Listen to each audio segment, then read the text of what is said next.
guys, welcome back to Shivspedia. It's another episode on reading Roald Dahl's book, The Charlie and the Chocolate Factory. The first chapter, The Secret Workers. The next evening, Grandpa Joe went on with his story. You see, Charlie, he said, not so very long ago there used to be thousands of people working in Mr. Willy Wonka's factory. Then, one day, all of a sudden, Mr. Wonka had to ask every single one of them to leave, to go home, never to come back. But why? Asked Charlie. Because of spies. Spies? Yes. All the other chocolate makers, you see, had begun to grow jealous of the wonderful sweets that Mr. Wonka was making. And they started sending in spies to steal his secret recipes. The spies took jobs in the Wonka factory pretending that they were ordinary workers. And while they were there, each one of them found out exactly how a certain special thing was made. And did they go back to their own factories and tell? Asked Charlie. They must have, answered Grandpa Joe, because soon after that, Feckelberger's factory started making an ice cream that would never melt, even in the hottest sun. Then Mr. Portnoy's factory came out with a chewing gum that never lost its flavor, however much you chewed it. And then Mr. Slugworth's factory began making sugar balloons that you can blow up to huge size before you pop them with a pin and gobble them up, and so on and so on. And Mr. Willy Wonka tore his beard and shouted, This is terrible, I shall be ruined. There are spies everywhere. I shall have to close the factory. But he didn't do that, Charlie said. Oh yes, he did. He told all the workers that he was sorry, but they would have to go home.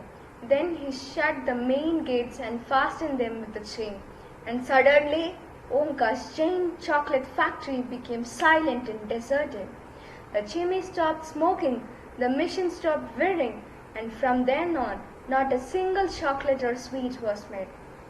Not a soul went in or out, and even Mr. Willy Wonka himself disappeared completely. Months and months went by, Grandpa Joe went on. But still the factory remained closed, and everybody said, Poor Mr. Wonka, he was so nice and he made such marvelous things, but he's finished now, it's all over. Then something astonishing happened. One day early in the morning, thin columns of white smoke were seen to be coming out of the tops of the tall chimneys of the factory. People in the town stopped and stared. What's going on? They cried. Someone lit the branches. Mr. Wonka must be opening up again. They ran to the gates, expecting to see them wide open, and Mr. Wonka standing there to welcome his workers again, back. But no, the great iron gates were still locked and chained as securely as before, and Mr. Wonka was nowhere to be seen. But the factory is working. The people shouted. Listen, you can hear the machines. They are whirling around, and you can smell the smell of melting chocolate in the air. Grandpa Joe leaned forward and laid a long bony finger on Charlie's knee, and he said softly, But most mysterious of all, Charlie, were the shadows in the window of the factory. The people standing on the streets outside could see small dark shadows moving about behind the frosted glass windows. Shadows of whom? Said Charlie quickly. That's exactly that everyone else wanted to know. The place is full of workers, the people shouted, but nobody is gone in. The gates are locked, it's crazy, nobody ever comes out either. But there was no question at all, said Grandpa Joe. That the factory was running, and it's gone and running ever since, for these last 10 years. What's more, the chocolates and sweets it's been turning out to have become more fantastic and delicious all the time. And of course now, when Mr. Wonka invents some new and wonderful sweets, neither Mr. Fuckleburger or Mr. Pornose or Mr. Slugworth or anybody else is able to copy it.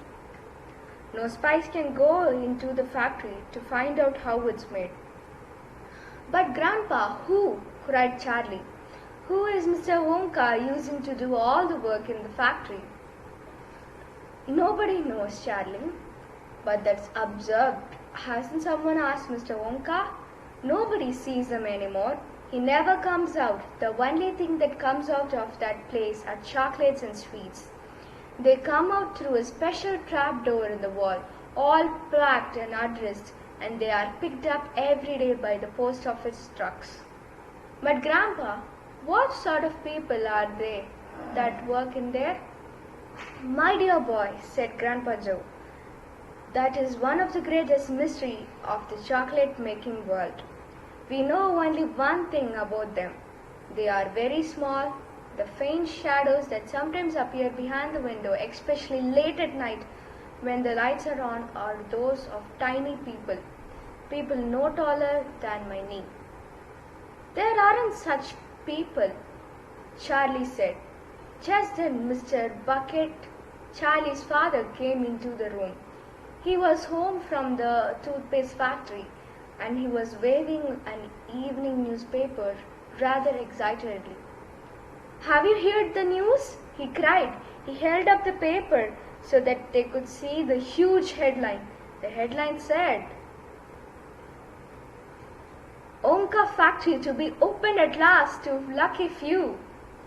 5 golden tickets. You mean people are actually going to be allowed to go inside the factory? Cried Grandpa Joe. Read us what it says, quickly.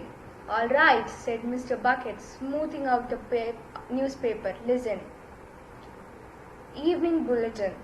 Mr. Willy Wonka, the confectionery genius whom nobody has seen for last 10 years, sent out the following notice today. I, Willy Wonka, have decided to allow 5 children, just 5, mind you, and no more, to visit my factory this year. These lucky 5 will be shown around personally by me, and then will be allowed to see all this my factory. Then at the end of the tour, as a special present, all of them will be given enough chocolates and sweets to last them for the rest of their lives. So watch out for the golden tickets. 5 golden tickets have been printed on a golden paper, and these 5 golden tickets have been hidden underneath the ordinary wrapping paper of 5 ordinary bars of chocolate. These 5 chocolate bars may be anywhere, in any shop, in any street, or in any town, in any country in the world, upon any counter where Wonka sweets are sold. And the 5 lucky finders of these golden tickets are the only ones who will be allowed to visit my factory and see what it's like now inside. Good luck to you all, and happy hunting. Signed, Willy Wonka.